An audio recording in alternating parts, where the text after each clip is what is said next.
सितंबर 1939 में द्वितीय विश्व युद्ध की घोषणा हो जाने के बाद वायसराय ने जब कांग्रेस से परामर्श किए बिना भारत को द्वितीय विश्व युद्ध में झोंक दिया तो सरकार और कांग्रेस के मध्य एक गतिरोध उत्पन्न हो गया।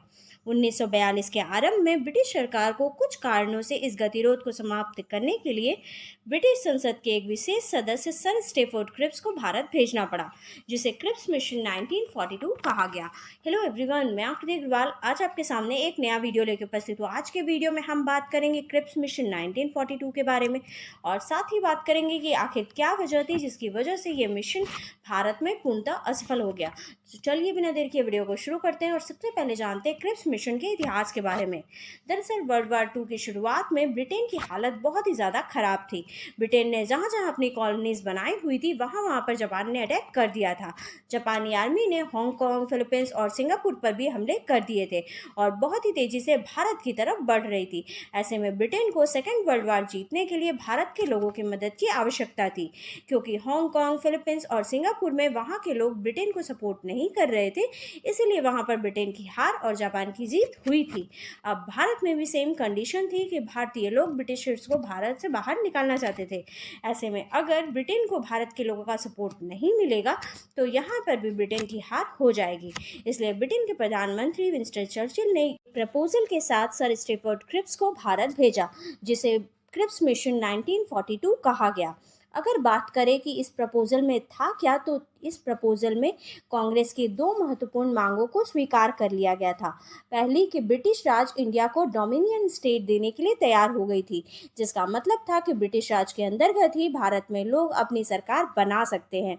और दूसरा, सेकेंड वर्ल्ड वार खत्म हो जाने के बाद ब्रिटिश गवर्नमेंट भारत का अपना कॉन्स्टिट्यूशन बनाने के लिए एक कॉन्स्टिट्यूएंट असेंबली का निर्माण करने के लिए भी तैयार हो गई थी। संक्षेप में देखें तो भारत के लोग आज़ाद होने पर स्वयं अपने संविधान का निर्माण कर सकेंगे। आज़ाद भारत के संविधान निर्माण सभा के गठन के लिए एक ठोस योजना बनाई जाएगी। भारत के विभिन्न प्रांत अपने अलग अलग संविधान का निर्माण कर सकेंगे। भारत के पास राष्ट्रमंडल से अलग होने का भी अधिकार होगा और स्वतंत्र भारत के प्रशासन की बागडोर भारतीयों के हाथ में ही दे दी जाएगी। अगर बात करें कि ये प्रपोजल ब्रिटिश गवर्नमेंट के द्वारा आखिर भारतीयों को दिया क्यों गया था, तो British government second world war में इंडिया का सपोर्ट चाहती थी। जर्मनी और जापान पहले ही युद्ध में सफलता प्राप्त कर चुके थे। विश्व के महान राष्ट्रों के द्वारा इंग्लैंड की सरकार पर दबाव डाला जा रहा था कि भारत की राजनीतिक समस्याओं का जल्द से जल्द न्यायोचित समाधान होना चाहिए। साथ ही सुभाष चंद्र बोस ने भी जापान जाकर रास बिहारी बोस के सहयोग से आजाद हिंद फौज का गठन कर लिया था। सैनिकों के बीच भी भारत को जल्द से जल्द स्वतंत्र कराने की इच्छा जागृत हो चुकी थी। इसलिए ब्रिटिश सरकार को मजबूरन क्रिप्स मिशन को भारत भेजना पड़ा। और अब बात करते हैं कि आखिर क्या वजह थी जिसकी वजह से यह मिशन पूर्णतः भारत में असफल हो गया। अगर बात करें उन वजहों की जिसकी वजह से क्रिप्स मिशन असफल हुआ, तो क्रिप्स मिशन द्वारा भारतीयों को लुभाने के लिए अनेक आकर्षक प्रस्ताव दिए गए थे। देश की जनता के बड़े वर्ग ने इसके बाद भी इसे स्वीकृति नहीं दी। कई राजनीतिक दलों और समूहों ने इसका पूर्ण रूप से विरोध किया, जिसका मुख्य कारण था इस मिशन के अंतर्गत सारे वायदे सेकेंड वर्ल्ड वार खत्म हो जाने के बाद पूरे करने की बात कही गई थी। ऐसे में गांधी जी ने इस प्रस्ताव को एक पोस्ट डेटेड चेक की संज्ञा देकर अस्वीकार कर दिया था। और भी कुछ वजह थी जिसकी वजह से यह मिशन पूर्णतः असफल रहा।